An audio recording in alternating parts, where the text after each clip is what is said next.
Mainly north west Bihar और north central Bihar, जी। यहाँ dense fog की इंटेंसिटी और ड्यूरेशन ज़्यादा है।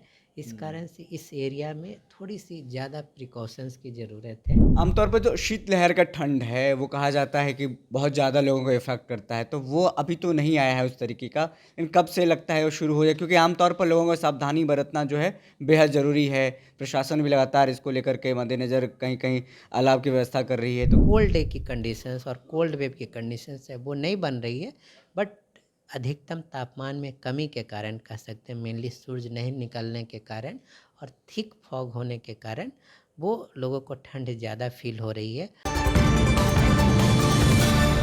नमस्कार, दर्श न्यूज़ में आपका स्वागत है। मैं हूं आपके साथ विशाल। बिहार में ठंड ने दस्तक दे दी है।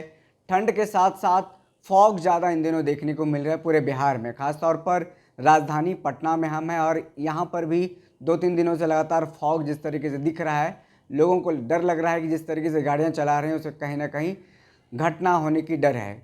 इससे पहले हमने देखा था कि उत्तर प्रदेश में किस तरीके से घटनाएं हुई थी। इसी पूरे मामले को लेकर के हमारे साथ बातचीत करने के लिए मौजूद हैं मौसम विभाग के वैज्ञानिक डॉक्टर आनंद शंकर सर।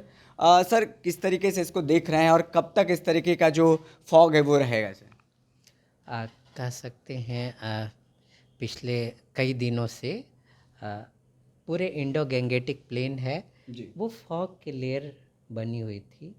और कल से इवन आज सेकेंड डे हो गई, इसका जो एसेस है बिहार के अधिकांश पार्टों में हो चुका है। जी जी। तो ये पूरा फॉग की जो लेयर है वो पूरे बिहार में अभी एडवेक्ट होके वेस्ट से कह सकते हैं इंडो गैंगेटिक प्लेन में वेस्टर्न पार्ट से आई है।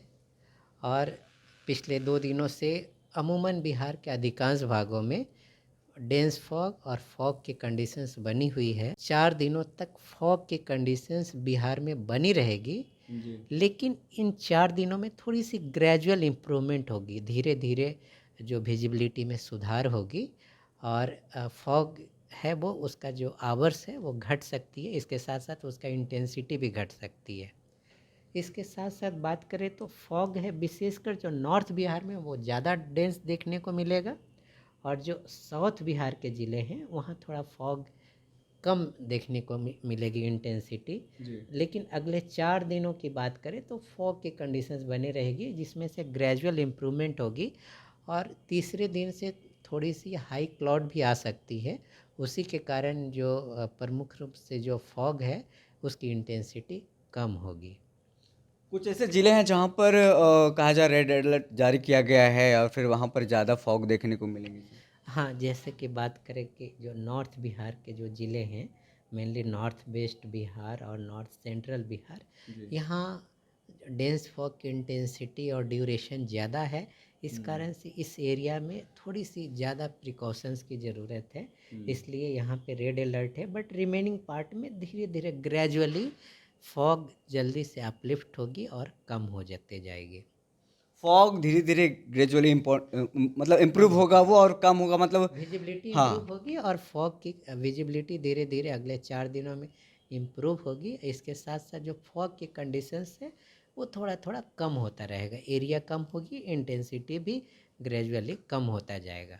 आमतौर पर जो शीतलहर का ठंड है, वो कहा जाता है कि बहुत ज़्यादा लोगों को इफ़ेक्ट करता है, तो वो अभी तो नहीं आया है उस तरीके का। लेकिन कब से लगता है वो शुरू हो जाए? क्योंकि आमतौर पर लोगों को सावधानी बरतना जो है, बेहद ज़रूरी है। प्रशासन भी लगातार इसको लेकर के मद्देनज़र कहीं-कहीं अलाव की व्यवस्था कर रही है। तो कब से देख रहे हैं सर कि शीतलहर की जो ठंड है, वो आनी शुरू हो जाएगी? जैसे कि अभी का देखिए न्यूनतम तापमान और अधिकतम तापमान, तो न्यूनतम तापमान सामान्य से अभी भी ज़्यादा है, बट अधिकतम तापमान सामान्य से कम होने के कारण जैसे लोगों को ठंड ज़्यादा फील हो रही है। और जो ड्यूरेशन है वो कह सकते हैं 20 डिग्री सेंटीग्रेड टेम्परेचर का वो कुछ ज़्यादा पीरियड रह रही है।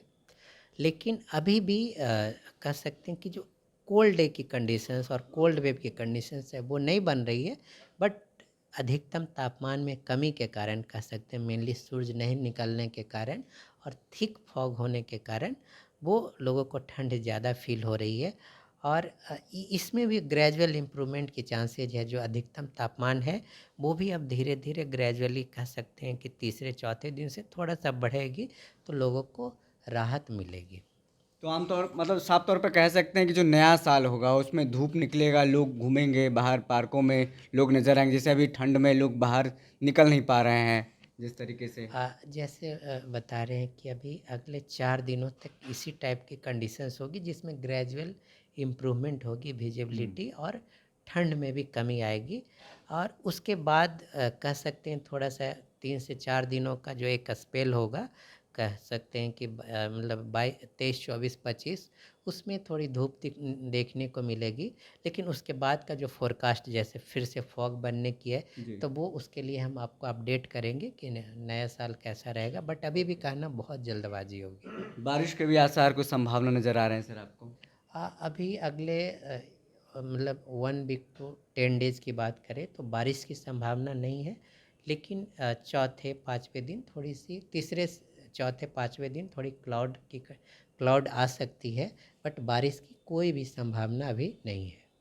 चलिए, तमाम जो मुद्दों पर सवाल हैं उस सवाल का जवाब दिया है मौसम वैज्ञानिक डॉक्टर आनंद शंकर सर ने। और साफ तौर पर अब देखिए 3 से 4 दिनों में जो बहुत सुधार देखने को इस मौसम में मिलेंगे और फॉग में जो है वो कमी देखने को मिलेगी।